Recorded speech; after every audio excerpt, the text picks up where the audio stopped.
Baik, seperti yang sudah disampaikan oleh Mbak Ulan tadi, bahwa pada malam hari ini kita mengambil tema apa kabar moderasi beragama. Ya. Dan untuk itu telah hadir narasumber kita, yaitu Bapak Pendeta Simon Filantropa. Ya, apa kabar Bapak Simon? Sehat? Sehat, sehat walafiat Mbak Niken. Iya. Baik, Pak Simon, kali ini kita mengambil tema apa kabar moderasi beragama, dan tentunya nanti juga Pak Simon akan menjelaskan apa itu yang dimaksud dengan moderasi beragama itu sendiri, dan juga bagaimana moderasi beragama di negara kita Indonesia tercinta ini. Ya, baik, langsung saja kami persilahkan Bapak Simon untuk memaparkan dan menjelaskan segala yang berhubungan dengan tema kita pada malam hari ini. Silakan Bapak Simon. Iya, terima kasih teman-teman, konco-konco. Selamat malam. Saya kira saya harus minta maaf karena selama ini lebih banyak absennya.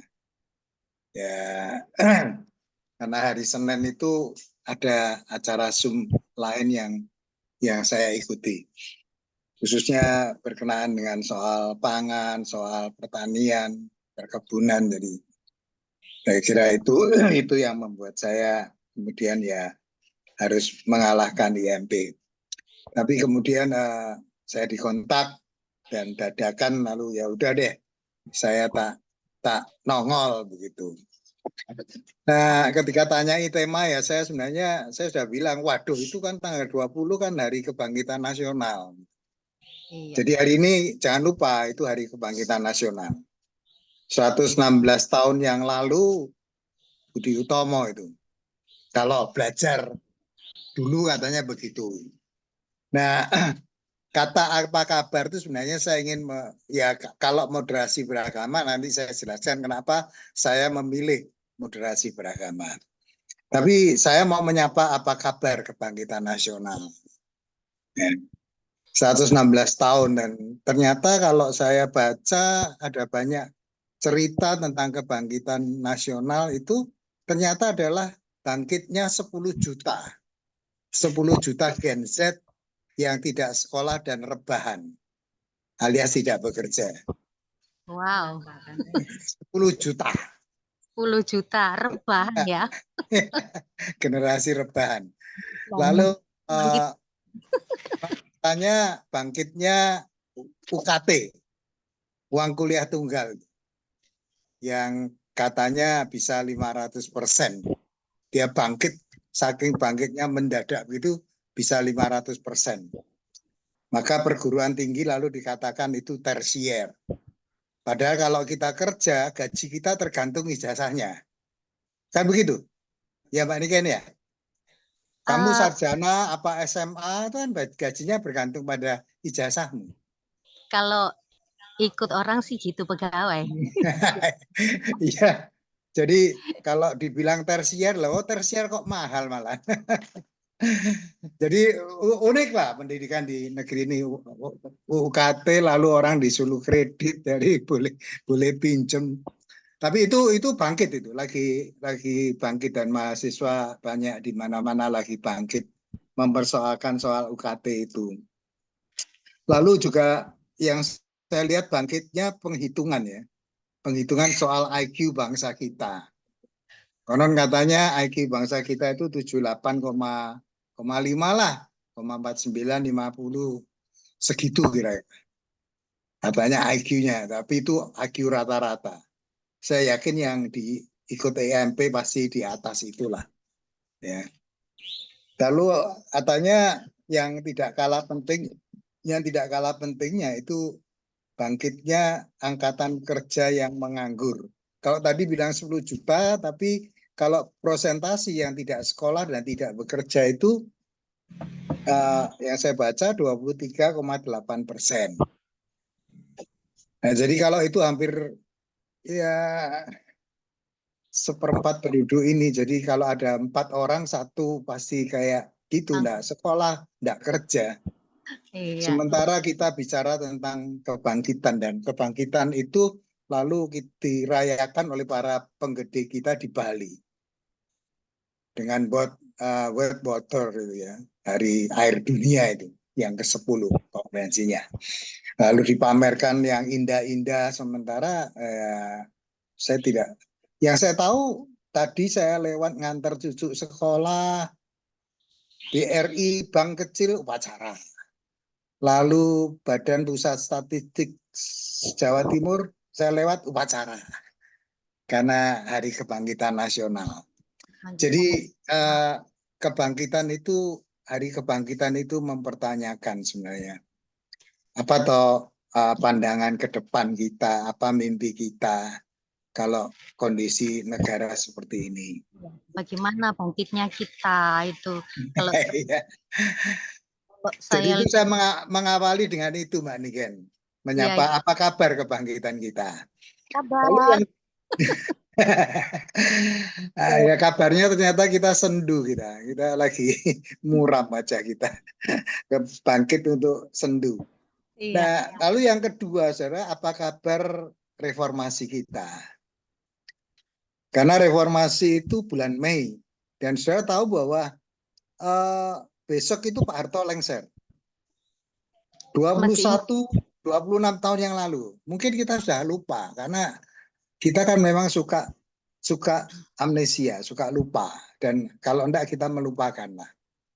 Jadi saya ingat betul bahwa hari ini 26 tahun yang lalu itu kami demo di IAIN.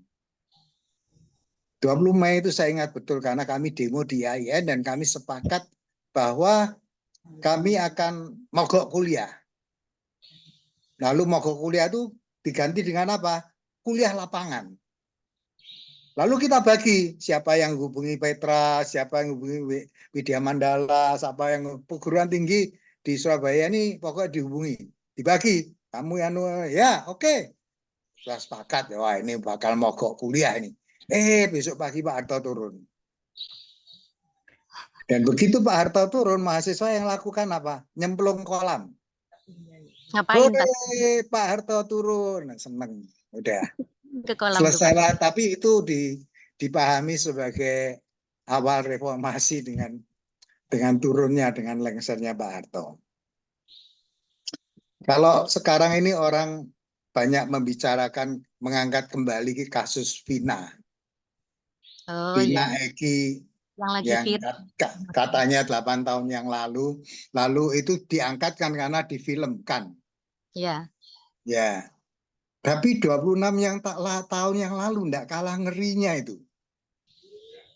Enggak kalah ngerinya ya, bahwa kalau kita bicara tentang perkosaan, tentang penghancuran, tentang bakar itu enggak kalah, jauh lebih ngeri. Tapi kita lupa, lalu kita dibawanya pada Vina dan Egi. Saya kira reformasi selalu menanyakan apakah darah-darah yang tercurah di bulan Mei itu sudah membuat kita menjadi lebih baik. Kalau toh benar masih ada kasus kayak Vina, apa segala itu kan menyedihkan. Menyedihkan. Nah, jangan jauh-jauh kalau kita bicara 6 tahun yang lalu 13 Mei itu bom Surabaya itu. Di gereja Santa Maria Tak Bercela, di GKI Dipo, itu kan tepatnya 13 Mei. Gereja Pantai Kosta Pusat Surabaya, GPPS di Jalan Arjuna itu. Jadi kita ada banyak peristiwa Mei yang menurut saya selayaknya lah kita mengingatnya, karena bulan Mei itu memang ada kecerahan Budi Utomo, tetapi ada banyak kisah-kisah muram yang mengiringi perjalanan hidup kita. Maka apa kabar reformasi? Apa kabar? Apa kabar?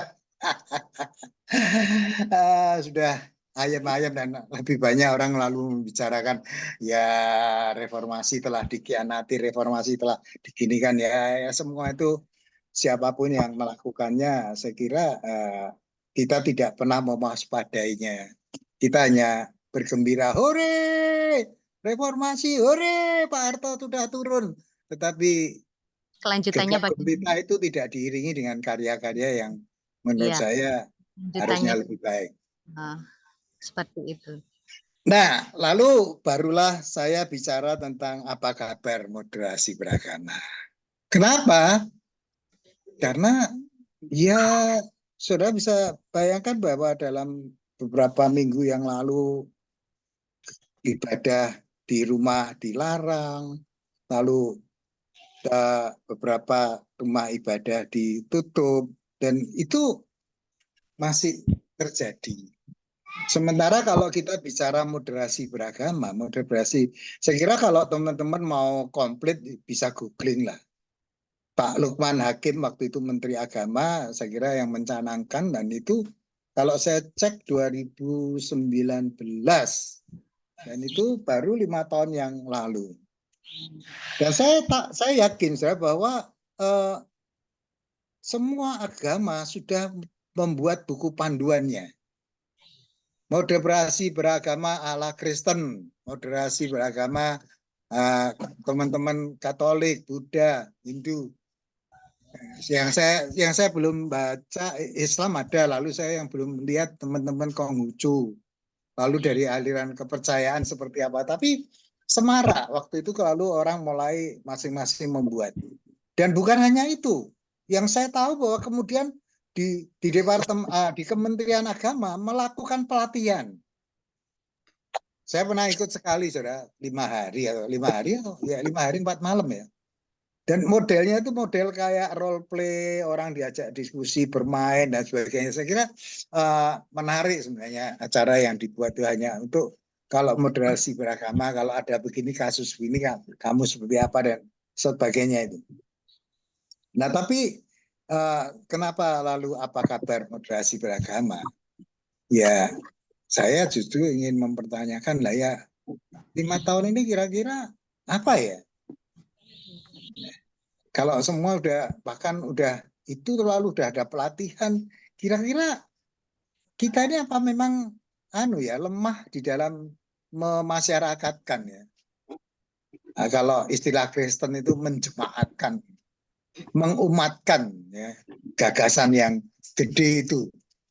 Nah, karena itu saya sebenarnya membuat tulisan, cuma saya tidak bikin PPT-nya. Saya hanya bikin kayak garis besar aja. Kalau mau lengkap, saudara, saya kira tulisan Pak Lukman Hakim ada banyak tanggapan-tanggapan di moderasi beragama yang menurut saya bagus-bagus ya. Tapi saya hanya mau mengembalikan ingatan kita aja.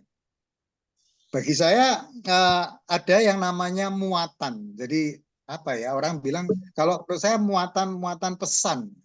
Menurut moderasi beragama itu punya pesan apa aja toh? Dan dari sekian banyak pesan itu lalu ya saya sih mengatakan bahwa ada 9. Ada yang bilang 9, ada yang pilarnya 4, ada yang 5 dan macam-macam lah. Tapi mungkin yang lebih baik adalah ketika kita bicara 9. 9 itu apa saja? Yang pertama pesan moderasi itu adalah memajukan kehidupan umat manusia. Jadi ini soal kemanusiaan. Maka sikap hidup yang amanah, bersikap adil, penuh kasih sayang. Nah, cara hidup menjadi manusia. Ya. Saya kira moderasi beragama mau mengembalikan bahwa yang melakukan moderasi beragama itu namanya manusia. Maka harus memuliakan itu. Kita harus majukan itu kemanusiaan itu. Yang kedua baru bicara tentang keadaban. Ya, kita harus menjunjung tinggi keadaban mulia. Ya, nilai-nilai value ini bahwa nilai moral yang universal dan pokok. Saya kira lebih ke arah itu. Jadi setelah manusia lalu kita bicara tentang nilai, value-nya apa. Lalu yang ketiga, ini lebih kecil lagi karena bicara tentang harkat dan martabat manusia. Apa harkat dan martabat? Maka yang ditekankan adalah kesetaraan. Saya adalah orang yang selalu mengatakan pada teman-teman, dialog itu hanya terjadi kalau setara. Jadi jangan mau diajak dialog kalau sudah dianggap sesat. Lah kalau sudah dianggap sesat kok ngajak dialog, gimana sih? Percuma ya Pak ya. Ya. Loh iya tidak setara, kamu sudah salah kok tak ajak dialog. Kamu kok ngajak dialog orang yang kamu anggap salah. Sudah nggak Tidak bisa dong. Iya. Dialog hanya mungkin kalau kita setara. Ya. Karena itu siapapun harkat martabat manusia kita setara. Ya. Jadi ini penting ya. Jadi moderasi beragama itu justru menghormati harkat dan martabat yang dalam kaitan dengan kesetaraan. Siapapun. Lalu yang keempat, memperkuat nilai moderat. Seringkali moderat lalu dianggap jalan tengah gitu loh. Tapi kalau saya bilang tidak cukup hanya jalan tengah, tetapi moderasi, moderat itu artinya orang yang menyeimbangkan. Kalau terjadi jomplang, maka orang moderat tadi akan menyeimbangkan. Dia akan tekan sini supaya dia balance. Ya. Walaupun gerak keseimbangan itu bergerak, saudara ya, tidak kok lalu mati begini. Suatu ketika akan begini, tapi begitu dia harus tarik lagi, sehingga gerak neraca yang bergerak itu yang menurut saya menjadi penting. Jadi moderasi itu saudara. Jadi jangan keliru kalau kita moderasi menengahi jalan tengah. Oh enggak, menengahi dalam arti menyeimbangkan. Apa saja yang tidak seimbang, maka moderasi punya tugas menyeimbangkan. Lalu yang kelima, mewujudkan perdamaian. Saya kira ya memang perdamaian. Tapi saya orang yang tetap setuju dengan Gus Dur.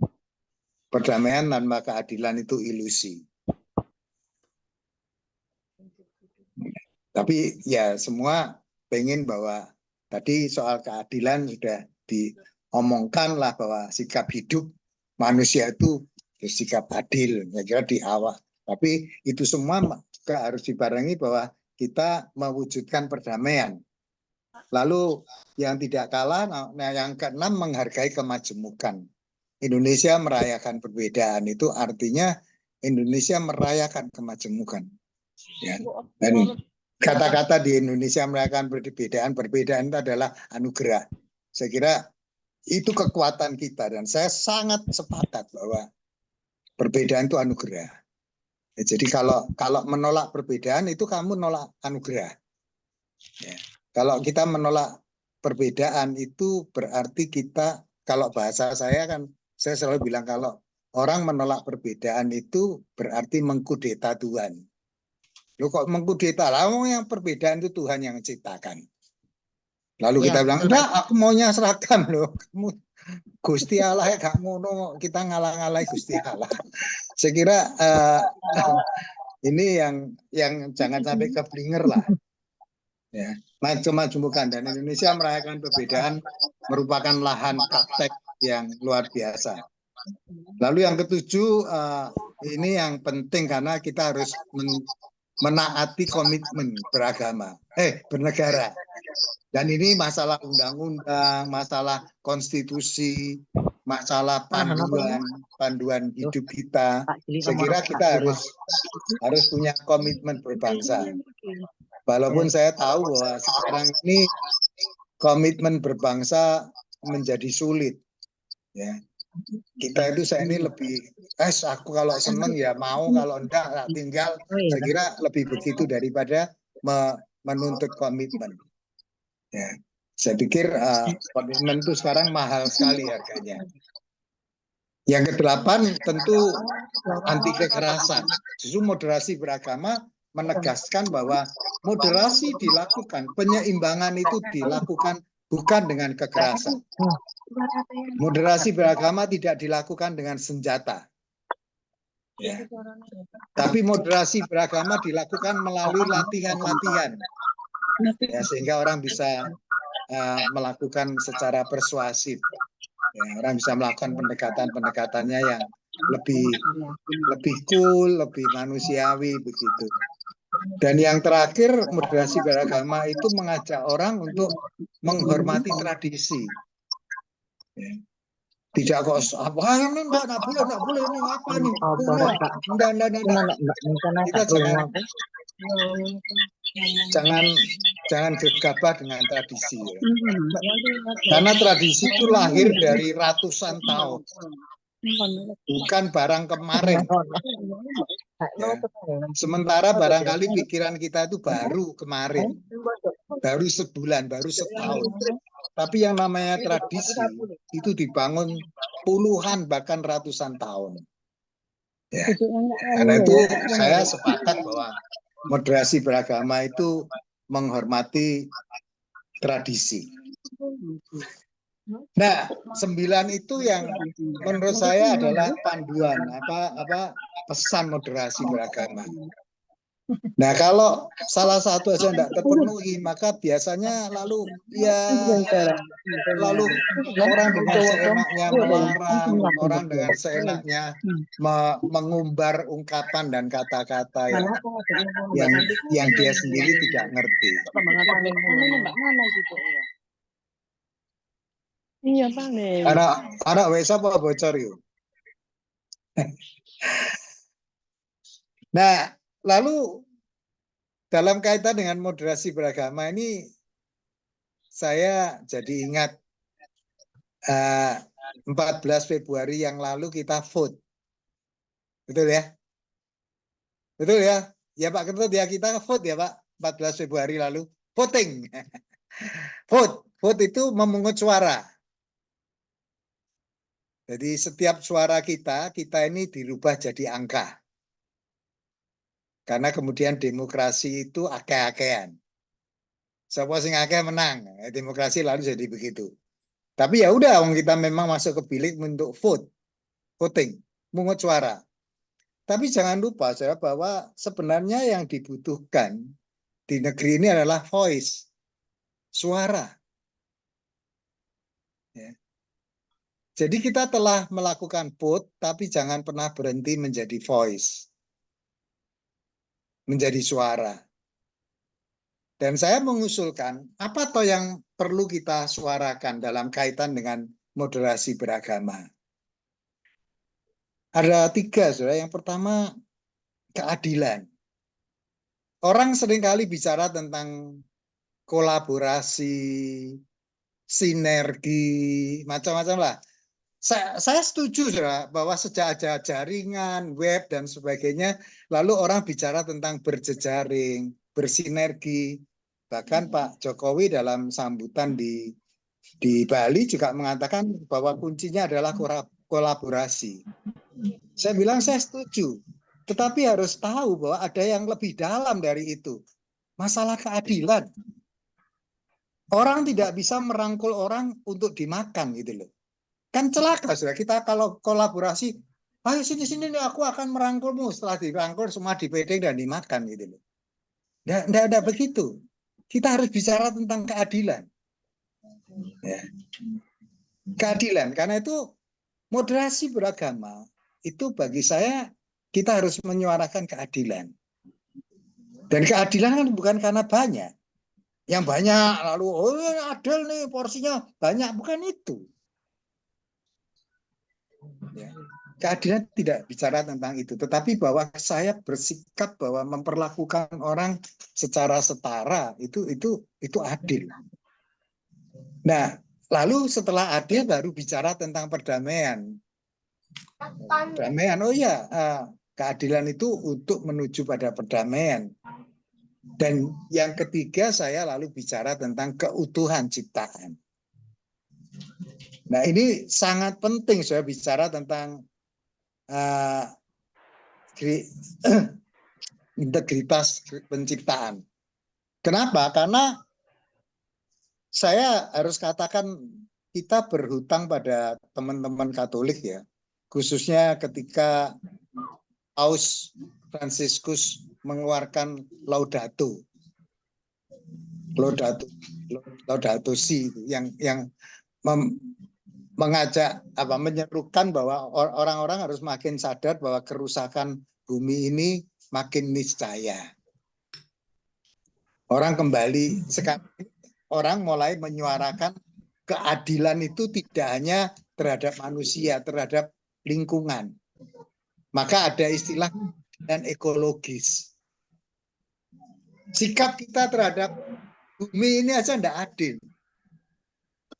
Sikap kita terhadap air tidak adil. Ya kan? Karena kalau kita bicara tentang air itu kalau sedikit berbahaya, kita bisa kekeringan. Tetapi kalau banyak berbahaya karena banjir. Ya kan? Kalau kotor air itu, saudara, wah lebih bahaya lagi nih. Penyakit di mana-mana. Tapi kita kan harus bersikap adil terhadap air ini. Nggak bisa kita semenang-menang, pokoknya sumber mata air tak ambil untuk keperluan hotelku. Kan nggak boleh begitu. Ya, saudara bisa cek lah kalau saudara pergi ke Batu lah. Itu kan ada banyak das berantas sebenarnya. Mata air mana saja yang sudah mati. Mata air mana saja yang sudah diambil oleh hotel. Ya, sementara kalau saudara ke sana, saudara bisa pergi ke yang namanya sumber Gemulo. Nah, itu yang masih dipertahankan oleh masyarakat, sumber mata air itu. Jadi hal-hal semacam keadilan ekologis. Nah, karena ada keadilan ekologis, maka moderasi beragama juga harus menyuarakan yang namanya pertobatan ekologis. Jadi tobat itu bukan karena saya cuma menyakiti orang lain, saya melanggar hukum Tuhan, tetapi kita juga perlu bahwa keserakahan kita mengeruk bumi ini, kita harus tobat dari itu. Keserakahan kita yang kemudian membuang, dalam arti membuang apa saja secara tidak benar, biasanya orang bicara tentang sampah dan sebagainya, itu perlu ada pertobatan ekologis. Nah, kalau ada pertobatan ekologis, maka kita juga akan mengatakan bahwa tetangga saya, orang-orang yang berada di sekitar saya, itu adalah lingkungan saya. Ya. Saya harus menjaganya, saya harus merawatnya, saya menghormatinya, saya menghidupinya, saya merayakannya bersama mereka. Nah, kalau itu yang diperjuangkan, menurut saya, ya kita paling tidak sudah menyemaikan moderasi beragama. Apa kabar moderasi beragama? Amin. Yes, Mbak Niken. Iya, Pak Simon, terima kasih atas pemaparannya. Jadi berarti tadi moderasi beragama itu keseimbangan di dalam beragama itu. Jadi beragama itu aplikasinya itu ke sosial, memang ke manusia, kehidupan manusia itu. Terutama yang nomor satu tadi, memajukan hidup manusia itu. Saya tertarik dengan, ya semuanya memang menarik sih, tapi sangat tertarik dengan yang memajukan hidup manusia. Nah, itu kayak kehidupan negara kita itu saya juga sering terheran-heran loh Pak Simon, kayak tenaga kerja, orang bekerja. Kalau di negara Indonesia itu masih gimana ya? Kalau saya melihat itu umurnya harus ditentukan, terus pendidikannya atau apa. Walaupun pekerjaannya itu nggak sesuai dengan, nggak harus yang akademis atau gimana, menentukan kayak gitu. Padahal kalau saya lihat di luar negeri kayak di Jerman, di mana itu nggak seperti itu. Pokoknya ada kemauan, nah bekerja, mari bekerja, ikut, boleh bergabung. Nah, itu kan negaranya otomatis maju. Lah kalau di Indonesia ini kok malah gimana ya?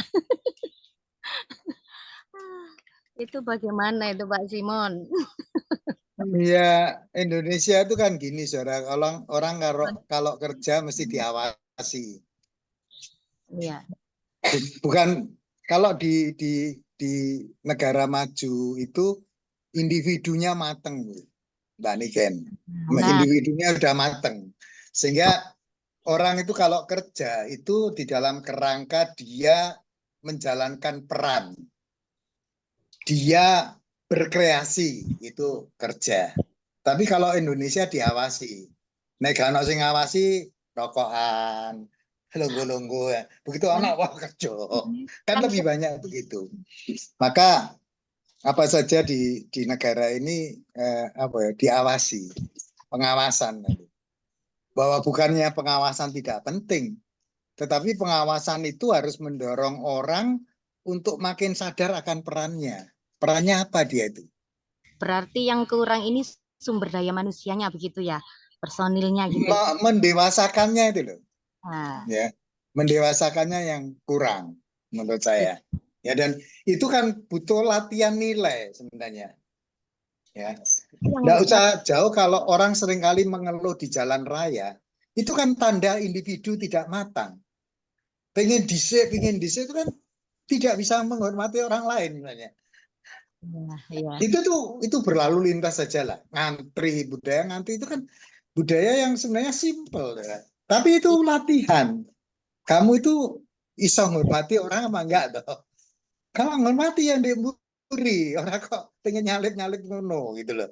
Itu antara lain yang saya Ya, ya. pahami bahwa kematangan individu kita sebenarnya di awal-awal Pak Jokowi revolusi mental itu lah sangat ditunggu.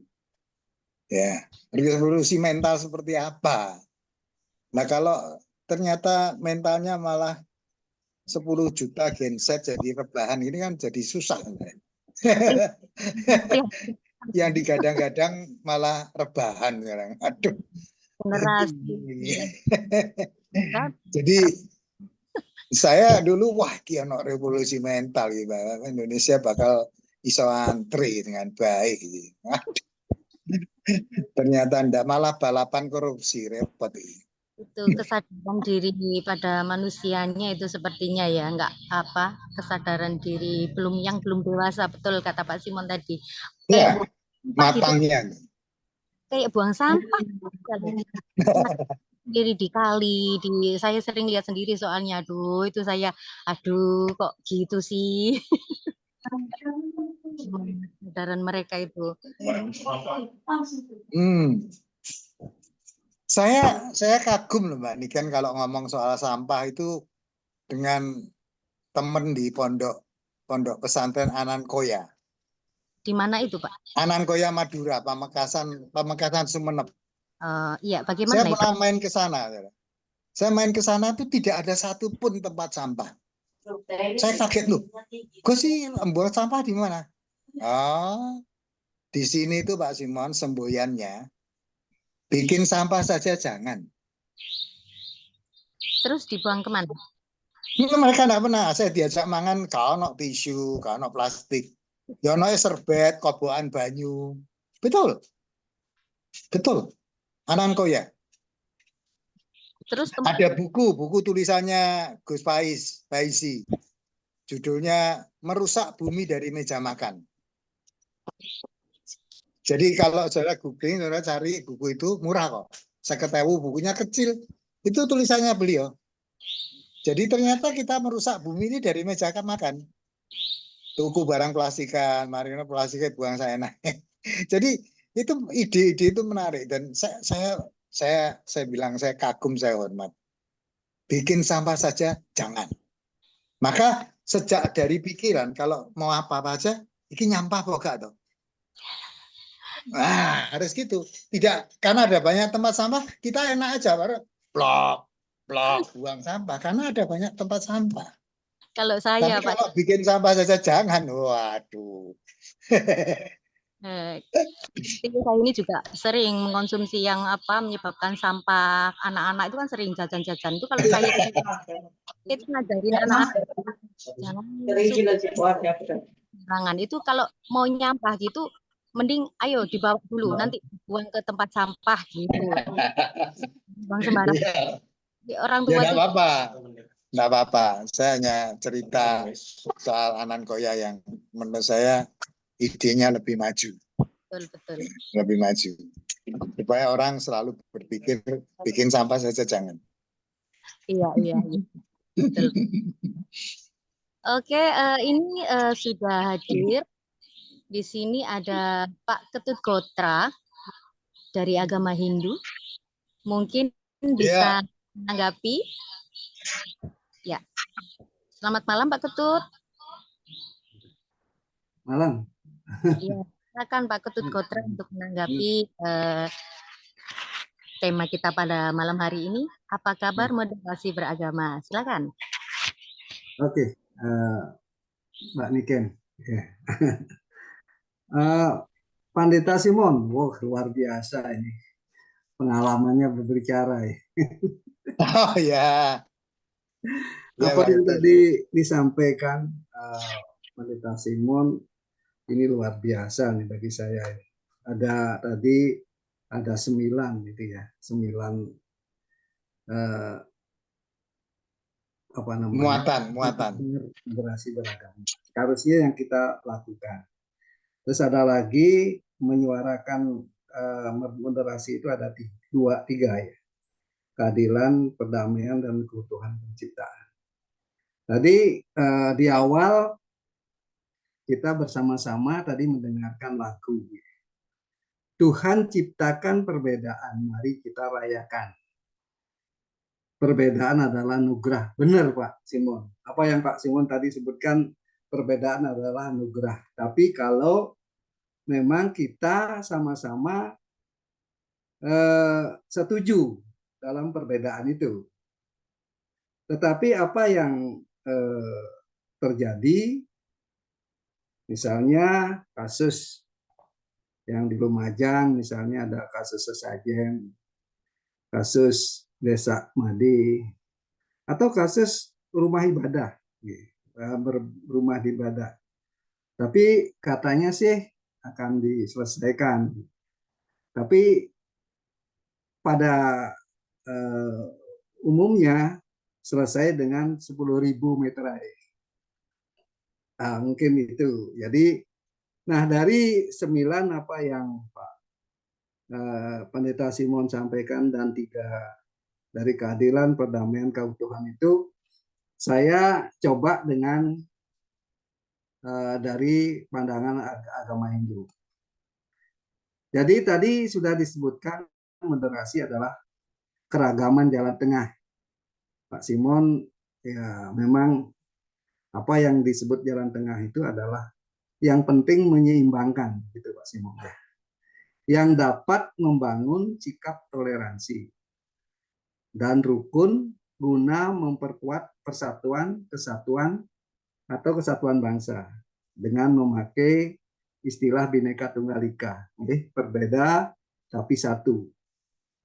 Perbedaan itu sesuatu yang indah, tadi sudah disebutkan juga, dan dituangkan dalam keputusan bersama, yang itu kita setuju dalam perbedaan. Nah ini kalau kita sudah setuju dalam perbedaan, maka perbedaan itu adalah anugerah bagi kita. Ada beberapa indikator dalam moderasi beragama atau moderasi kebangsaan seperti komitmen kebangsaan, toleransi, anti kekerasan. Tadi juga semua ini disebut sama Pak Simon tadi. Akomodatif terhadap kebudayaan lokal. Dengan kita budayaan lokal kita hargai, tapi jangan budayaan asing ya. Nah, dengan demikian, bila kita mencari kedamaian, jadi ada juga disebut kedamaian, Hindu mengajarkan Wasudewa Kutumbakam. Seisi bumi ini adalah satu keluarga. Jadi kita semua ini adalah saudara. Jadi komitmen adalah salam semua saudara itu adalah Wasudewam Kutumbakam. Dari sana aslinya jadi semua saudara. Bila kita mencari toleransi, ini tidak mengajarkan diskriminasi dan penghinaan kepada agama lain. Di sini disebutkan adalah tatwamasi. Jadi tatwamasi itu artinya kamu adalah aku.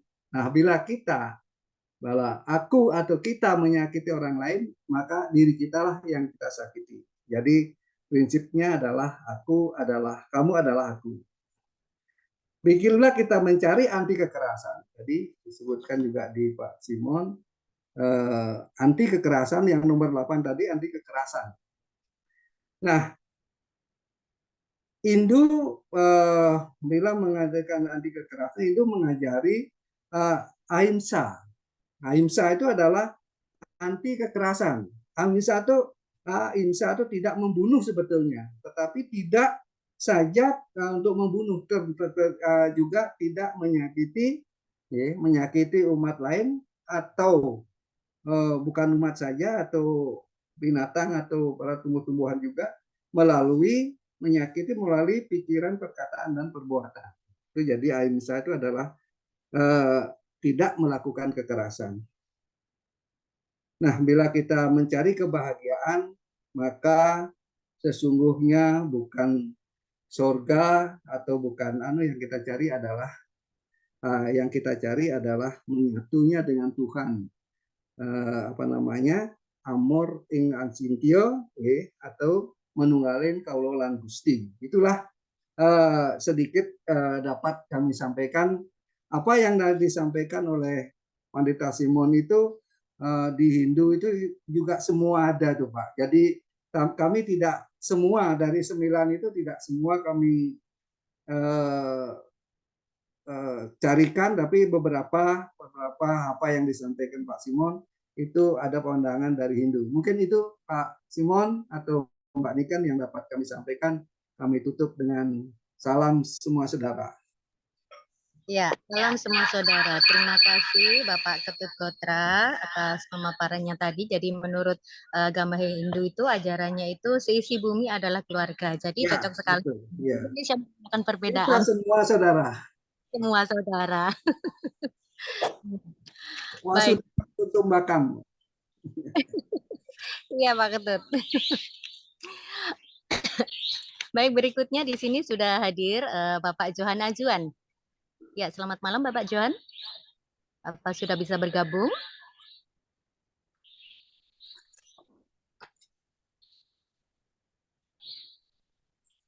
Bapak Johan?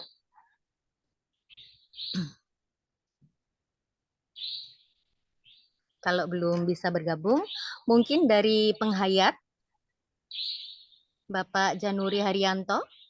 Selamat malam, apakah sudah bisa bergabung?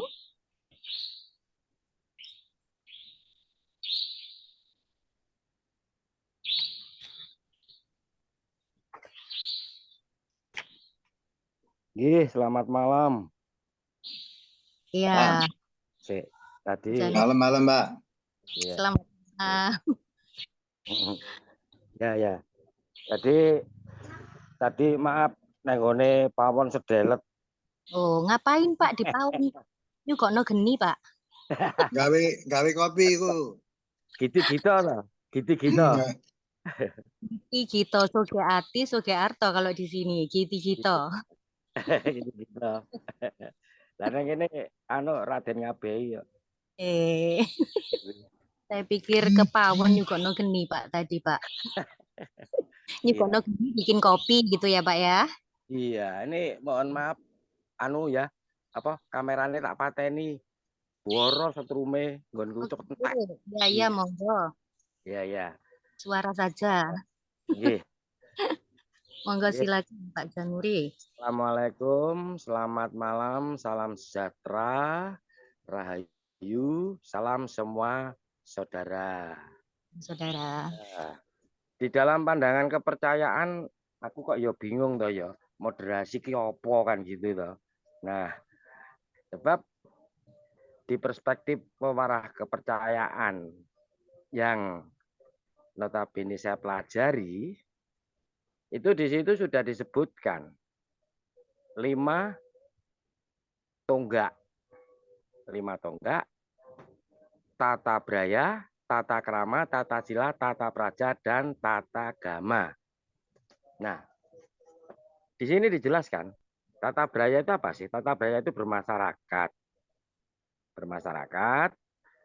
Karena kita tahu bahwa manusia itu sebagai perantara dari kehendaknya. Manusia itu sebagai perantara kehendaknya. Nah, di sini kita diwajibkan, kita diajarkan dalam mewara itu untuk bisa manjing ngajur ajer, berbaur menjadi satu, tidak memilih ras, suku, golongan, ataupun agama. Karena yang kita pandang adalah manusianya. Nah, maka di sini kita harus wajib menumbuhkan dulu. Setelah menumbuhkan, mewujudkan. Apa itu? Rasa kemanusiaan. Bagaimana kita bisa berlaku adil? Bagaimana kita bisa berlaku bijaksana? Jika sedangkan kodratnya sebagai manusia, namun tidak mengerti kepada sisi kemanusiaannya. Karena di sini kami mengenal sifat hidup. Sifat hidup itu ada 4 golongan jenis hidup. Manusia, jin, hewan, dan benda. Nah, di situ memiliki sifat hidup masing-masing. Angger senengane gelut, ngebaki ratan karo bengok-bengok wis jelas nek kuwi kelakuane jin. Ya, dengki, srei. Nah, apalagi kalau selalu menunjukkan kebuasannya, jika perlu tunggal sak kandang, satu kandang, menunjukkan kebuasannya, senengane apa itu menghujat sana, menghujat sini, ya kan, tidak punya pendirian. Nah, gelah nek kelakuannya sifatnya hidup hewan. Nah, apalagi siang malam selalu menghitung-hitung harta bendanya. Jika perlu seperti yang disampaikan Bapak Pendeta tadi, kok malah kayak wong korupsi. Nah, itu ya itu tadi sifat hidup bendanya itu tadi. Kan begitu. Bahasa kulon kono jare matre apa materialistis apa gitu loh. Nah, karena di situ tidak bisa mengendalikan gejolak alam pikiran, sehingga tidak mengenal moderasi ki opo, kemanusiaan ki opo, gak kenal.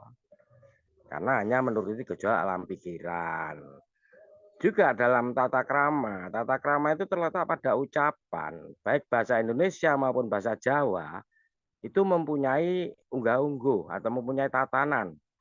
Nyatanya nyebut presiden aja, beliau yang mulia, kan tidak Anda, kan kayak gitu kan. Nah, letaknya adalah di ucapan.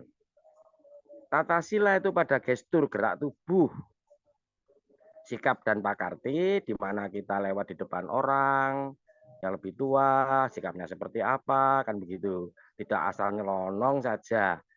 Apalagi tadi juga disebutkan oleh Bapak Pendeta, gak duwe budaya antri. Wah, betul itu, Pak. Oh, aku naik isu sepeda motorku ki welek gitu ya. Dipotong karo sepeda motor sing apik saenak dimaju tak tabrak mburin madul ngono aku. Ngamuk-ngamuk oh aku ngono. Anda ngawur, aku ngono tok. Nah, juga yang keempat, tata praja. Setya tuhu taat patuh marang negara supaya mujudake tata lan tentrem.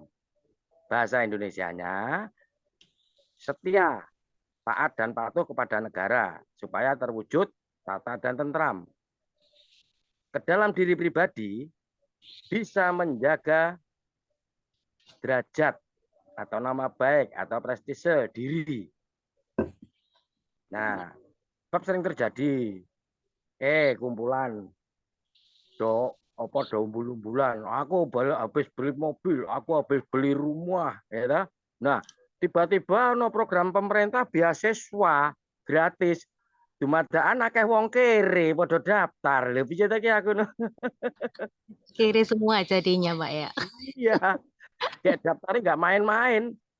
Ono sing nggawa mobil, ono sing nggawa mau sepeda motor sing digane larang kae lho. Lah terus wingi iki piye? Nah, itu menunjukkan kemerosotan dari derajat seseorang itu. Nah, tentang tata gama atau tata gama. Apa itu pengertian dari tata gama? Memiliki paham dan kepercayaan ketuhanan sebagai patokan dan uger-ugernya hidup atau ikatan hidup. Maka di sini di perspektif ajaran kami tidak mengatakan tata agama harus memiliki ukur-ukur ajaran saya, tidak seperti itu. Jadi lebih moderasi, lebih moderat, diberitahukan memiliki paham kepercayaan ketuhanan sebagai patokan dan ikatan hidup. Perlu antara hidup dan kehidupan itu sudah lain. Jadi untuk memajukan hidup yang mana dimajukan? Kehidupan apa hidupnya yang dimajukan? Nah, ini karena apa? Karena kalau yang dimajukan itu kehidupan, berarti memajukan ekonominya. Nah, kalau hidup nggak bisa dimajukan, hidup ya maju dewe pindah alam misalnya kan gitu. maaf. Ini perspektif ajaran saya seperti itu. Ya harus jelas. Kejiwaannya atau dalemannya gitu Pak yang dimajukan gitu. Iya, jadi antara hidup dan kehidupan itu sudah lain pengertian, sudah lain alamnya. Karena hidup itu tidak bisa mati. Hidup itu bisanya pindah alam. Jadi hidup itu lepas dari kematian, bisanya pindah alam. Hidup tidak bisa disebut kecil menjadi besar, besar menjadi remaja tua, tidak bisa. Hidup ya hidup. Karena apa? Bisa bergerak, bisa merasakan, bergerak ke sana kemari, tumbuh kembang seperti pohon itu. Karena di situ apa? Karena di situ terdapat hidup, kan begitu. Maka yang banyak kehilangan saat ini adalah sisi kemanusiaan. Sisi kemanusiaan. Seperti apa manusia itu? Bisa dilihat dari amal perbuatannya. Ucapannya sederhana, serba bersahaja. Tindakannya suka menolong, suka berderma. Namun apabila menerima kebaikan seseorang, tak akan dilupakan sampai akhir hayat. Itulah manusia. Jadi antara casing dan mesinnya harus sama. Casingnya manusia, rohaninya atau jiwanya juga harus manusia gitu. Ya, wis kakean gitu malah dowo-dowo kancane gak kumandon. Terima kasih Pak, waktu saya kembalikan. Selamat malam semuanya, salam semua saudara. Semua saudara ya matur nuwun Bapak Januri. Nah, ini tadi ya banyak menurut Bapak Januri tadi menurut sudut pandang dia agamanya itu banyak manusia yang tidak mengerti kemanusiaannya itu yang menyebabkan kemerosotan mental dan sebagainya. Itu kalau di sini di tasawuf itu kayak ini yang belum mati nafsunya, makanya disuruh ini. Saya ingat lagunya Gus Nizam itu, mati yo mumpung rung mati ya. Itu menarik sekali itu. Jadi kita itu harus mematikan nafsu-nafsu yang tidak baik dalam diri rendah kita itu harus kita matikan. Nafsu-nafsu seperti ya kebinatangan, kita manusia tapi sikapnya, kelakuannya seperti binatang dan sebagainya. Iya. Selanjutnya kita panggil lagi Bapak Johan Ajuan, mungkin bisa bergabung. Iya, Bapak Johan. Nah, belum bisa ini. Jika belum bisa bergabung, mungkin ini sudah ada yang bergabung. Ada dari agama Islam, yaitu Buya Asofa, Gus Nizam. Apakah sudah bisa bergabung? Ya. Ya, Assalamualaikum, Gus Nizam, selamat malam. Waalaikumsalam warahmatullahi. Ya, silakan Gus Nizam untuk memaparkan sesuai dengan tema kita malam hari ini, apa kabar moderasi beragama? Silakan. Terima kasih, Maniken. Assalamualaikum warahmatullahi wabarakatuh. Waalaikumsalam. Salam sejahtera untuk kita semua. Om Swastiastu, Namo Buddhaya, Wati Tong Tien.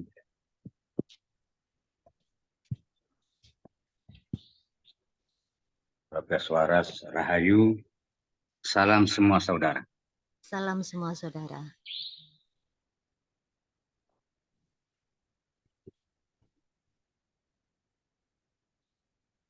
Apa kabar moderasi beragama?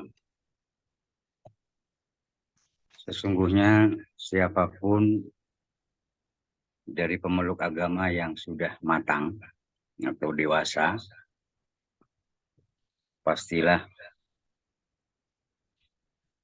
akan dengan sendirinya moderasi beragama. Moderasi artinya tidak ekstrem kanan, tidak ekstrem kiri, alias bijaksana, sangat menghormati agama lain, toleransi, dan masing-masing menunjukkan keramah tamahan atau kearifan atas nama agamanya masing-masing. Pemerintah mendengungkan moderasi beragama itu karena setiap pemeluk agama, tidak hanya Islam, tapi ya semua agama yang belum matang atau pemahamannya masih belum bulat, pelakunya cenderung konservatif, kolot, atau bahkan mengkafirkan saudaranya sendiri. Lebih-lebih yang beda agama. Itu karena belum matang pemahamannya. Merasa hanya dirinya yang paham atau yang tahu soal agama, padahal yang lain sudah lebih dulu dan lebih matang. Sebaliknya, agama apapun, jika pemeluknya itu mendalami agamanya dengan benar dan baik, dalam pengamalan yang juga sesuai dengan tuntunan kitab sucinya, pastilah hasilnya akan moderat. Hasilnya tidak ekstrim kanan, tidak ekstrim kiri, tapi berimbang.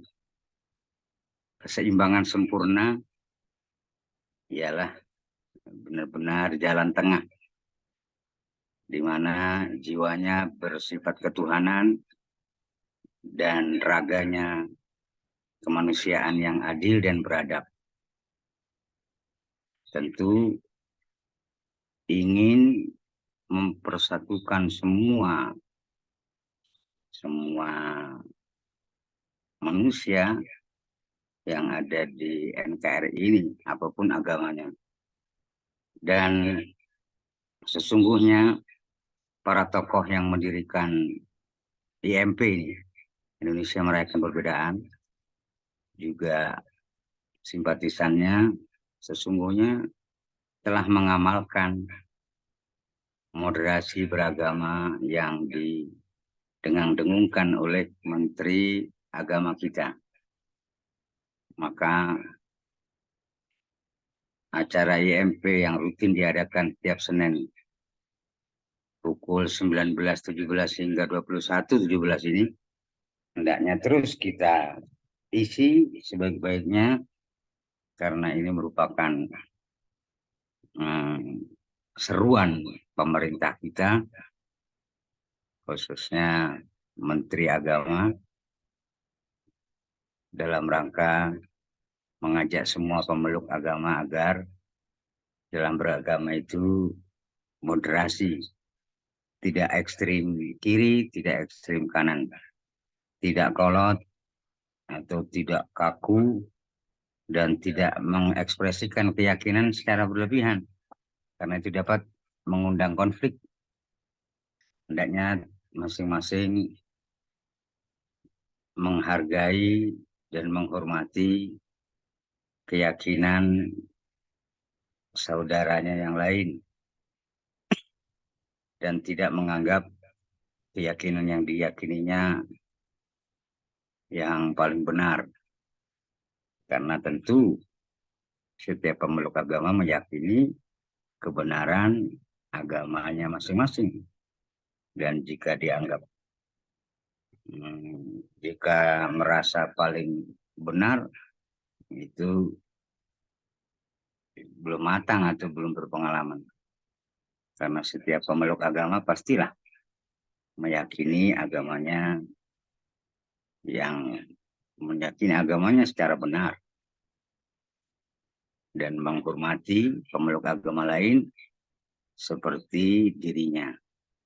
Walhasil, yang telah dewasa pasti akan berpikiran universal dan tentu menjaga kerukunan umat beragama berikut makhluk lain, tidak hanya manusia tapi juga binatang, tumbuhan, dan lingkungan hidup atau alam semesta berikut isinya. Ini semua adalah wajib dijaga secara bersama-sama agar kita semua bisa hidup rukun, damai, sentosa, menuju Tuhan yang Maha Esa, kembali di jalannya masing-masing menurut keyakinannya sendiri-sendiri. Saya kira itu aja, Mbak Niken. Komitmen moderasi beragama harus tidak keluar dari 4 pilar. Yang pertama, komitmen kebangsaan, toleransi, anti kekerasan, dan akomodatif terhadap budaya atau penghormatan terhadap tradisi lokal.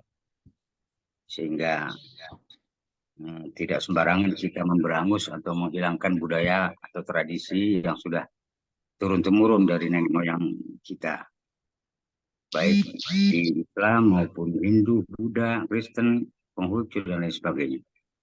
Demikian, sekian, dan terima kasih. Assalamualaikum warahmatullahi wabarakatuh.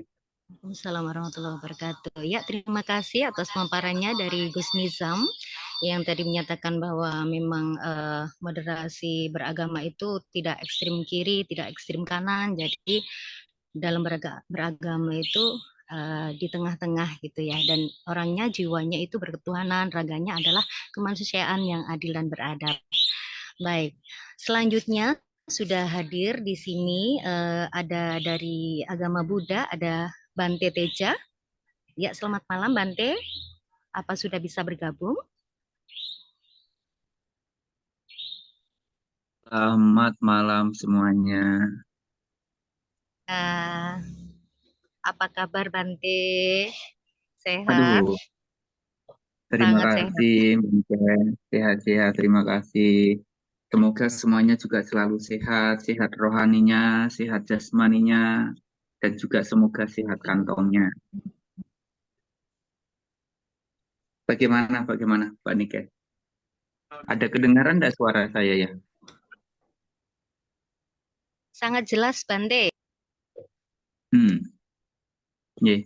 Baik, salam semua saudara, salam Pancasila, merdeka. Terima kasih untuk pemaparan yang luar biasa, tapi saya juga mohon maaf tadi tidak bisa mengikuti dari awal. Tapi tema hari ini menanyakan tentang moderasi. Bagaimana, apa kabarnya moderasi? Apakah moderasi sehat-sehat aja, atau semakin buruk, atau semakin lebih baik? Nah, di Indonesia ini banyak keyakinan ya. Baik yang sudah diakui atau yang belum diakui, menjamur sekali tentang keyakinan atau kepercayaan. Dan tentunya kita menghargai dari semua keyakinan atau kepercayaan yang dianut oleh semua orang selama itu menuju satu arah untuk tercapainya kedamaian, tercapainya kebahagiaan dan juga kesejahteraan. Jadi walaupun beda keyakinannya, beda kepercayaannya, harapan kita dari semuanya itu memiliki kontribusi untuk tercapainya keharmonisan, tercapainya kerukunan, tercapainya kedamaian, kebahagiaan, dan juga kesejahteraan. Tapi kalau semuanya ada satu ajaran agama yang malah sebaliknya, itu sudah cukup untuk membuat kedamaian, kebahagiaan itu menjadi berantakan. Jadi untuk mewujudkan kedamaian itu perlu kesadaran semuanya untuk berkontribusi mewujudkannya, kesadaran untuk mewujudkan dari diri masing-masing dulu, dimulai dari situ. Tapi kalau ada satu yang tidak melakukan itu sudah bisa menghancurkan kedamaian yang diupayakan. Maka karena itulah, mari semuanya dengan keyakinan yang dimiliki untuk berfokus mempelajari dan kemudian mempraktikkan supaya berkontribusi mewujudkan itu. Ya, seperti yang tadi Coach Nisham sampaikan juga, supaya kita juga tidak terlalu ekstrim, baik ekstrim ke kiri atau ekstrim ke kanan. Nah, kalau di dalam Buddhis itu dikatakan bahwa dari semua jalan, jalan tengah beruas 8 adalah jalan yang terbaik. Dari semua jalan, jalan tengah itu adalah jalan yang terbaik. Dari semua kebenaran, 4 kebenaran mulia adalah yang terbaik. Dari semua kebahagiaan yang tertinggi itu adalah mencapai kesempurnaan, kayuka sampurna, mencapai kesucian. Nah, dalam hal jalan tadi, dari semua jalan-jalan tengah yang beruah 8 adalah yang terbaik. Hidup ini juga tidak boleh terlalu ekstrim ke kiri atau terekstrim ke kanan. Yang mana ini jalan ini pernah dilalui juga oleh Pertapa Siddhartha. Waktu beliau menjadi seorang pangeran, beliau hidupnya fokus untuk mencari kesenangan, memuaskan kesenangan nafsu indriawi duniawi. Sampai akhirnya beliau sendiri juga tidak mengetahui tentang kondisi kehidupan yang nyata. Bahwa dikala seseorang dilahirkan, tidak bisa menghindari tua, sakit, dan mengalami kematian. Nah, maka karena itulah pada saat Pangeran Siddhartha yang setiap harinya awalnya itu bersenang-senang memuaskan kesenangan indriawi, begitu melihat kenyataan hidup, melihat orang tua, orang sakit, orang meninggal dunia, dan bertapa, maka beliau bergegas hatinya untuk meninggalkan semuanya menjadi pertapa. Meninggalkan hartanya, tahtanya, kekuasaannya, orang-orang yang disayanginya, untuk menjadi seorang pertapa. Mungkin itu adalah pelepasan yang jarang bisa dilakukan oleh kebanyakan orang pada umumnya. Karena banyak orang juga yang mencari kekayaan, mencari kedudukan, kekuasaan. Tapi Pangeran Siddhartha memiliki itu semua, tetapi malah ditinggalkan. Setelah mengetahui kenyataan bahwa beliau, orang-orang yang dicintai, yang disayangi pada saatnya, pada waktunya, mengalami tua, mengalami sakit, dan kematian. Nah, setelah beliau meninggalkan istana, beliau menjadi seorang pertapa. Pada saat menjadi seorang pertapa, awal-awalnya beliau berguru kepada 2 pertapa yang sangat termasyhur di waktu itu, yaitu Alara Kalama dan Udaka Ramaputa. Tapi ternyata ajaran beliau dengan mudah dikuasai, tapi tidak membawa kepuasan, tidak membawa pada pembebasan. Maka karena itulah akhirnya meninggalkan gurunya dan melakukan pertapaan menyiksa diri yang dilakukan itu oleh masyarakat India di zaman itu sangat dihormati, sangat dihargai dikala seseorang mau melakukan pertapaan yang menyiksa diri. Nah, beliau ditemani 5 orang di hutan namanya hutan Uruvela. Beliau menyiksa selama 6 tahun. Itu jalan ekstrim juga yang ditempuh. Dan hampir beliau meninggal dunia dengan cara seperti itu. Maka karena itulah akhirnya beliau meninggalkan jalan itu pula. Setelah itu mengambil jalan tengah yang memiliki 8 ruas. Jalan tengah yang memiliki 8 ruas yang diantaranya orang harus memiliki pandangan hidup yang benar, orang harus memiliki pikiran yang benar, orang harus memiliki ucapan yang benar, perilaku yang benar, kemudian juga memiliki mata pencaharian yang benar, memiliki upaya yang benar, konsentrasi yang benar, dan kesadaran yang benar. Jadi yang benar-benar jumlahnya 8 ini, siapapun yang melewatinya bisa gayuh kasampurnan. Kalau bisa diringkas lagi, pandangan benar, pikiran benar itu ada pada kebijaksanaan. Kita harus bijaksana. Kemudian memiliki ucapan, perilaku, dan mata pencaharian benar. Ini kalau diperas itu pada sila atau moralitas. Untuk tidak melakukan pembunuhan, pencurian, perbuatan asusila, berbohong, dan juga mabuk-mabukan. Nah, kemudian ada yang disebut dengan samadhi atau meditasi, dari mulai upaya yang benar, konsentrasi yang benar, dan kesadaran yang benar. Jadi jalan tengah tadi ternyata mengajarkan tentang kebijaksanaan, tentang moralitas, tentang samadhi, tentang meditasi untuk menuju pada pembebasan.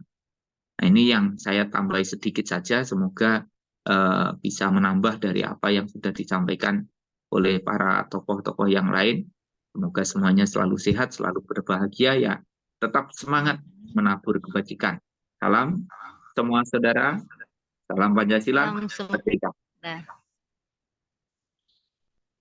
Ya, terima kasih kami ucapkan kepada Bante Teja dengan tanggapannya tadi, ya sangat menarik, dan memang hampir untuk semua tokoh itu memang ajarannya memang harus mengajarkan hal yang baik-baik dari keyakinan yang dimiliki itu.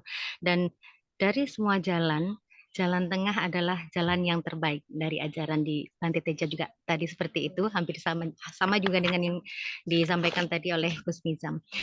Baik, selanjutnya sudah bergabung di sini dari agama Konghucu, yaitu Sense Johanna Juan.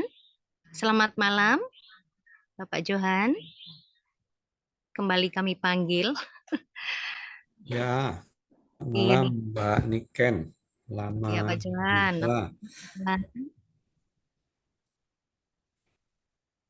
Salam kita semua Iya, bersaudara. silakan Pak Johan untuk memberi pemaparan atau tanggapan mengenai tema kita pada malam hari ini. Baik, terima kasih atas kesempatan yang diberikannya. Bapak Ibu semuanya yang kami hormati, salam kita semua bersaudara. Saya juga terlambat masuk, Pak Bante, sama. Jadi saya barusan masuk beberapa menit yang lalu, karena tadi ada pembelajaran. Tentang moderasi beragama ini adalah hal yang baik dan memang sudah seyogianya harus kita jalankan, karena agama itu pada dasarnya adalah pembinaan diri ke dalam. Ya. Agama itu mengajarkan kita untuk membina diri kita sendiri. Sebaliknya, bukan sebagai pembenaran kita untuk mengkritik ataupun menindak orang lain. Karena kalau diri sendiri dengan sepenuhnya menjalankan atau membina diri dengan apa yang diajarkan agama itu, maka kita tidak merasa perlu untuk menindak atau mengajari orang lain yang menilai bahwa orang lain salah begini itu. Jadi di dalam agama Konghucu ada sebuah istilah, artinya yang disebut dengan Nei Fang Wai Yun. Terhadap diri sendiri itu lakukanlah dengan kotak atau persegi. Jadi yang namanya kotak atau persegi itu ada sudut-sudutnya. Artinya harus keras, harus jelas, harus tegas. Jadi dan sedangkan kepada luar orang lain kita itu harus bersikap seperti bulatan, seperti bola, tidak ada sudut, tidak ada tonjolan, sehingga kita itu tidak melukai orang lain. Nah, pembinaan diri ke dalam itu di dalam agama Konghucu itu adalah Ren dan I, cinta kasih dan kebenaran.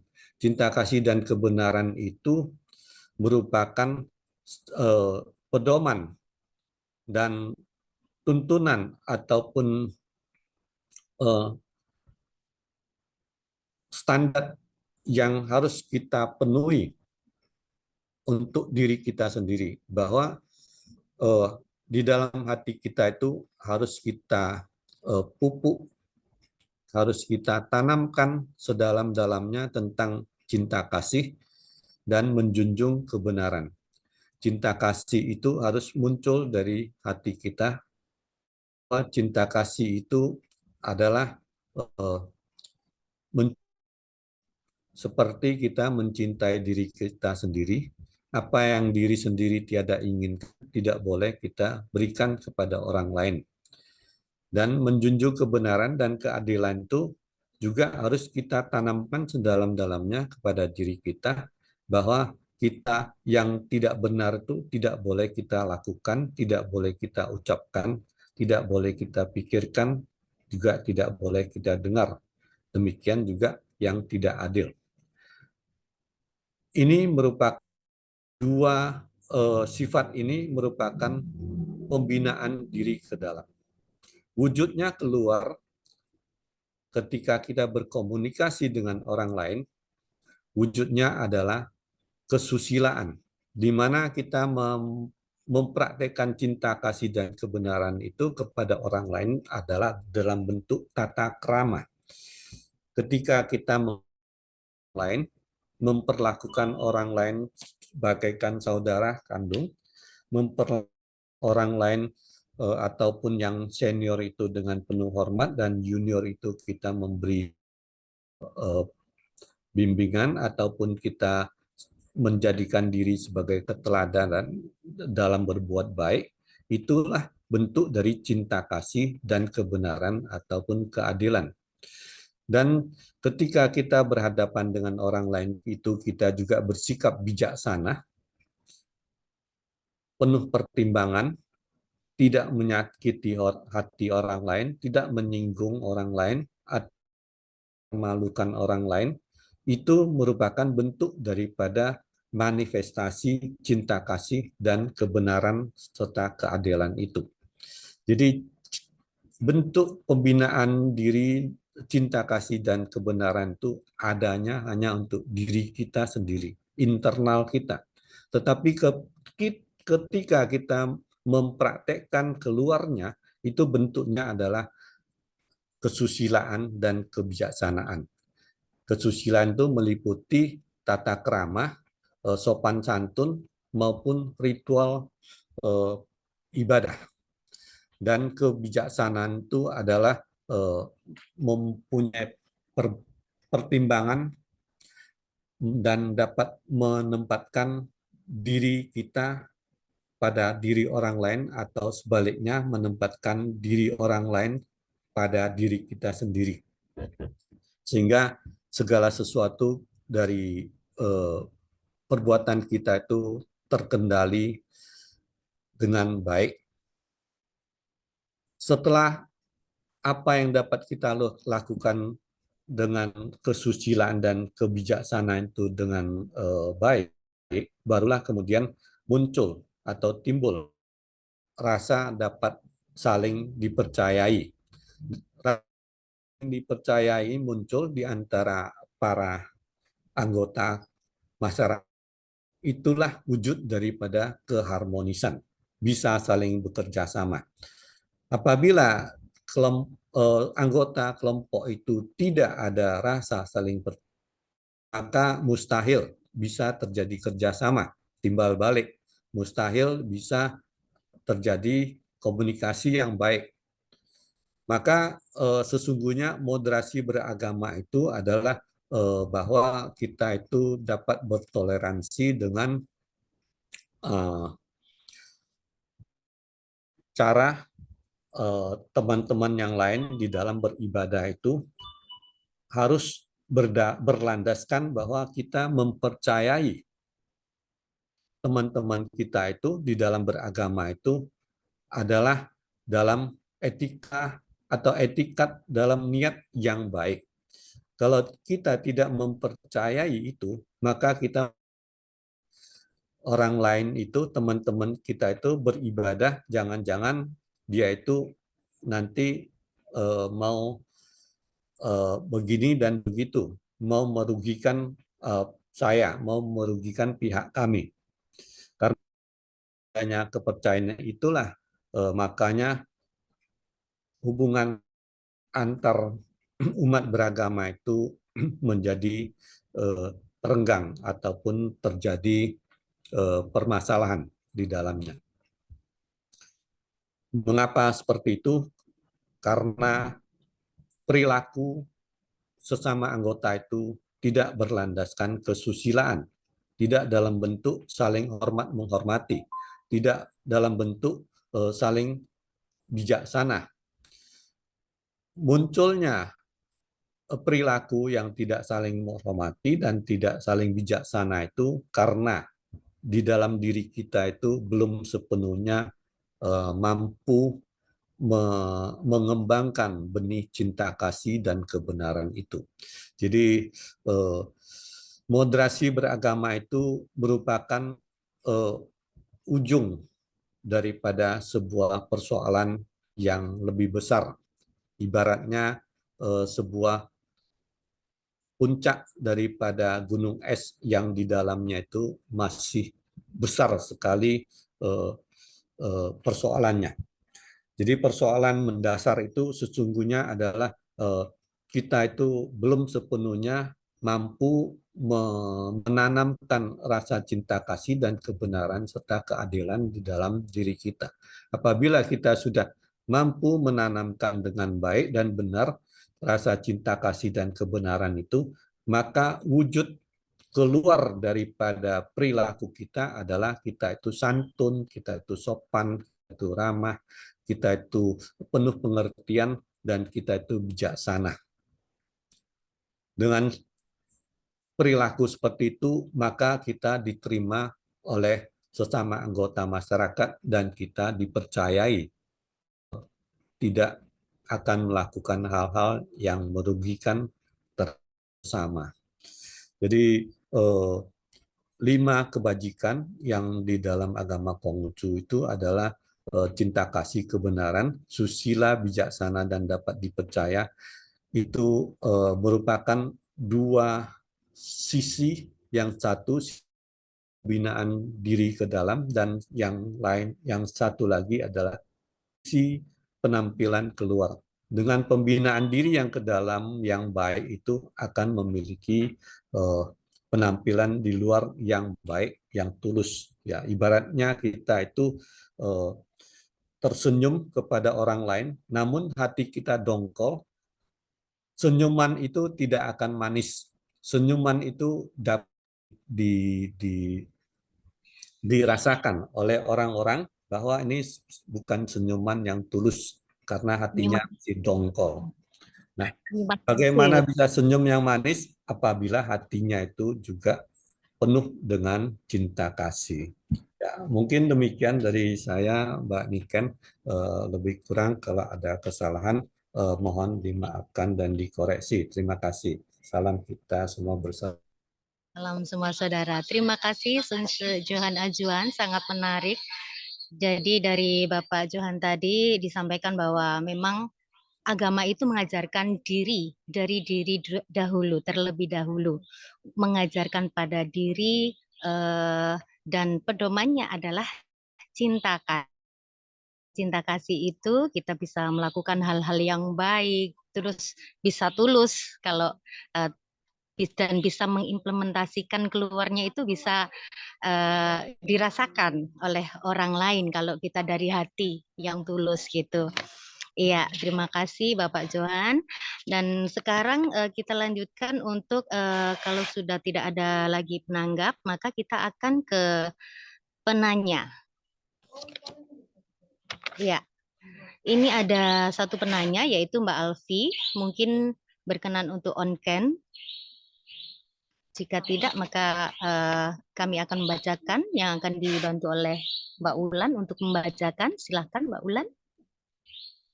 Baik, Mbak Niken, ini ada beberapa pertanyaan ya yang ditujukan kepada narasumber. Izin bertanya, bagaimana moderasi beragama dapat membantu memperkuat kohesi sosial dalam masyarakat multikultural? Mungkin satu pertanyaan itu dulu, biar bisa ditanggapi oleh narasumber kita. Silakan Pak Simon. Ya, saya kira moderasi beragama itu muncul karena peristiwa 2017. Ya, ketika Ahok itu. Maka 2019 kemudian Pak Lukman, agama itu mesti harus moderasi beragama. Nah, itu kalau kita lihat latar belakangnya. Nah, justru karena kesadaran kita itu multikultural, maka moderasi beragama menjadi penting. Saya kira saya sependapat dan saya berterima kasih pada teman-teman yang sudah mengungkapkan pandangannya. Menurut saya bahwa moderasi itu memang muncul di dalam multikultural. Kalau kita monokultural, nggak perlu ada moderasi beragama. Ya, tetapi karena perbedaan dan karena keragaman itulah orang harus mendalami. Ya, kalau kita bilang nilai-nilai luhur agamanya bahwa mengembalikan itu ya. Nah, celakanya di negeri ini kan orang cenderung agama itu jadi dibanding-bandingke gitu loh. Padahal beragama kan tujuannya bukan untuk membandingkan, tetapi kamu menjadi lebih baik. Lebih baik dari siapa? Dari kamu yang kemarin. Gitu loh.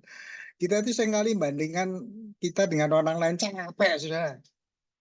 Ngapain? Bandingkanlah dirimu dengan dirimu kemarin. Itu apel to apel gitu loh.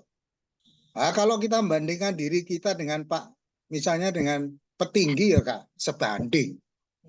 Ya kan? Tidak sebanding, kita bandingkan dengan Gus Nisam ya Kak, sebanding. Gitu loh. Saya dibandingkan Gus Nisam, Kak, sebanding. Tapi saya sebanding dengan saya yang kemarin. Betul. Agama itu menjadi sumber inspirasi untuk introspeksi, bukan bagaimana membandingkan agama lain, apakah dia baik, apa jelek, masuk surga atau enggak, orang urusanmu, gitu loh. Dan moderasi beragama kembali ke situ, gitu loh, nilai-nilai agama untuk ya seperti itu, dan itu harus terjadi di tengah multikultural. Kalau monokultural semua akan seragam, ya tidak bisa, tidak.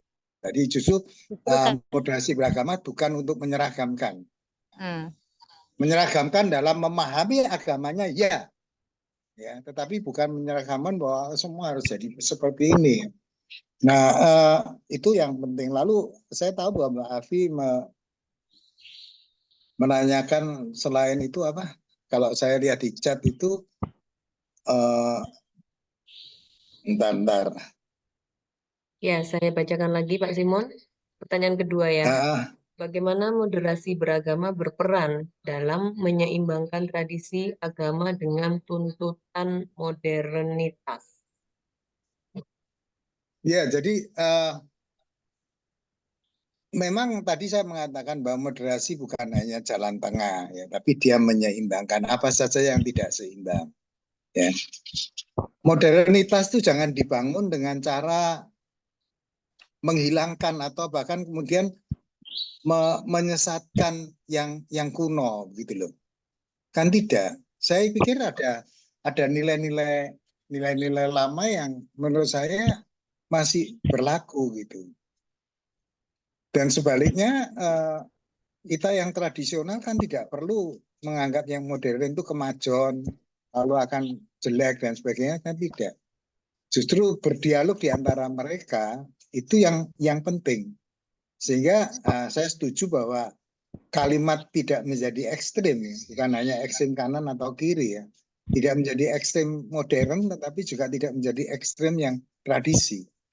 Tapi kita menghormati itu, ya. Tradisi itu harus dihormati. Yang tadi saya bilang modern itu berapa tahun sih barusan? Yang tradisi itu udah muncul ratusan tahun itu, ya. Cara penghitungan mereka kalau di dalam teman-teman kepercayaan yang jenenge weton itu kan tidak 1-2 hari mereka menghasilkan itu. Ya, puluhan bahkan mungkin ratusan tahun itu mereka menemukan itu dan menghitung seperti itu. Nah, kan kita tidak adil ya. Sesuatu yang dilahirkan dengan sejarah yang panjang atau dihapus hanya karena kita bilang modern, tidak begitu. Nah, saya kira tidak, moderasi beragama justru dia bisa mempercakapkan apa saja ya, supaya dia tidak menjadi manusia ekstrim. Saya kira mungkin kalimat itu lebih cocok ya, tidak menjadi manusia ekstrim. Saya kira kalau ekstrim modern itu lalu kita tidak bisa menghormati tradisi-tradisi yang kepadanya kita berhutang. Saya kira, tapi kalau kita terlalu memegang tradisi lalu kita tidak berubah untuk modern, menurut saya kita juga jadi orang yang ekstrim. Saya kira begitu, Mbak Niken, Mbak Wulan. Ya, terima kasih Pak Simon atas tanggapannya dari pertanyaan tadi. Apakah masih ada pertanyaan lagi, Mbak Wulan?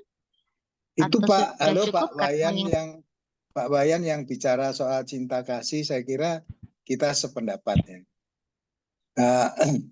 Saudara, sebuah bangsa, bahkan demokrasi, bahkan berpolitik, itu harus lahir dari habit of the heart. Ya, istilah saya habit of the heart. Habit of the heart itu kebiasaan melatih hati. Ya. Dan biasanya kalau orang melatih hati, maka welas asih itu ada di situ. Ya. Cinta kasih, kasih sayang itu bersemayamnya di hati kita. Maka ada orang bilang benci itu diajarkan. Ya. Kalau cinta tidak, karena dia ada di dalam hati kita. Ya, jadi kalau kita gampang membenci orang, berarti harus ngajari. Ya. Tapi kalau cinta itu tidak usah diajari, dia akan lahir dari habit of the heart. Ya, kebiasaan hati kita. Saya kira untuk itu saya setuju Pak Wayan bahwa semua harus bawa dengan welas asih, dengan cinta yang tulus tanpa pamrih. Saya kira itu semua masuk di dalam nilai cinta, bahwa cinta itu memang tanpa pamrih dan dia ikhlas. Terima kasih. Ya, terima kasih Pak Simon. Bagaimana Mbak Wulan, apa sudah cukup untuk pertanyaannya? Ya, sudah tidak ada lagi. Oke, baiklah, mungkin sumber ya. sudah tidak ada lagi yang bertanya dan kita sudah di penghujung acara. Mungkin bisa langsung saja Pak Simon untuk closing statement.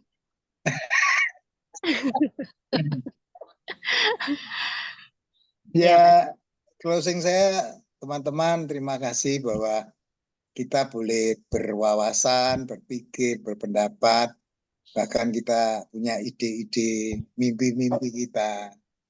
Nah, mari kita lanjutkan itu dalam menerjemahkannya. Kalau teman-teman kepercayaan punya bahasa yang indah, ya semua gagasan, semua ide itu hanya akan indah kalau diejawantakan. Ya. Dan mari, moderasi beragama itu kalau baca di Google jauh lebih bagus dan mungkin saudara bisa membacanya. Tapi semuanya tetap membutuhkan bagaimana kita menjelmakannya, mengejawantakannya menjadi cara hidup.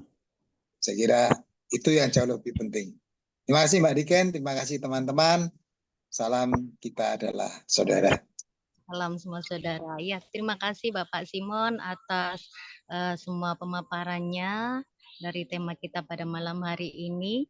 Jadi memang yang terpenting yaitu kita harus mengimplementasikan dari apa yang telah kita yakini dan apa yang diajarkan dari ajaran agama kita. Karena ajaran agama kita mengajarkan kebaikan dan cinta kasih. Iya, terima kasih. Dan karena penghujung acara, bisa kita akhiri acara Jagongan Online Indonesia Merayakan Perbedaan ini. Saya sebagai moderator mengucapkan banyak terima kasih kepada Bapak Simon sebagai narasumber dan juga Terima kasih. kepada Jagongan Online kita yang sudah bergabung. Dan juga saya memohon maaf jika ada kata-kata atau segala sesuatu yang kurang berkenan dari saya. Baik, selamat malam. Assalamualaikum warahmatullahi wabarakatuh. Salam sejahtera, salam Om Swastiastu, Namo Buddhaya, Wetu Tongken Rahayu, salam semua saudara. Dan baik, saya Saudara. Ini disampaikan terima kasih kepada Ken yang sudah memandu diskusi kita Jagongan Santai Tapi Berisi ini penuh dengan wawasan dari para tokoh yang sudah memberikan materi yang sangat bermanfaat buat kita semua. Terima kasih Mbak Niken sudah membantu untuk memandu diskusi kita dengan luar biasa. Dan saya ucapkan terima kasih kepada narasumber yang sudah menyempatkan waktunya, sudah memberikan wawasan tambahan bagi kita semua dengan Pendeta Simon Filantropa. Terima kasih Pak sudah menyempatkan waktunya. Jangan ini Pak ya, jangan sering-sering absen. Ini selalu menunggu. Ya. Saya ucapkan juga terima kasih kepada seluruh tokoh rohaniawan INP yang sudah memberikan tanggapannya dan juga seluruh peserta yang dengan setia selalu mengikuti jagongan kita. Semoga kita menjadi bijak dalam beragama dan menjaga keseimbangan juga dalam beragama, tidak ekstrim dan juga tidak terlalu longgar, tetap tidak menghilangkan tradisi atau budaya kita. Semoga dengan seruan-seruan tentang toleransi para tokoh rohaniawan IMP ini tiap Senin ini dapat menjadi langkah kecil kita dalam implementasi moderasi beragama dengan baik dan benar. Baik, sampai jumpa di depan dengan tema yang berbeda. Dan jangan lupa untuk mengisi link absensinya untuk penerbitan e-sertifikat. Sampai jumpa dan terima kasih. Wassalamualaikum. Salam semua saudara. Salam semua saudara. Salam semua saudara. Semua saudara.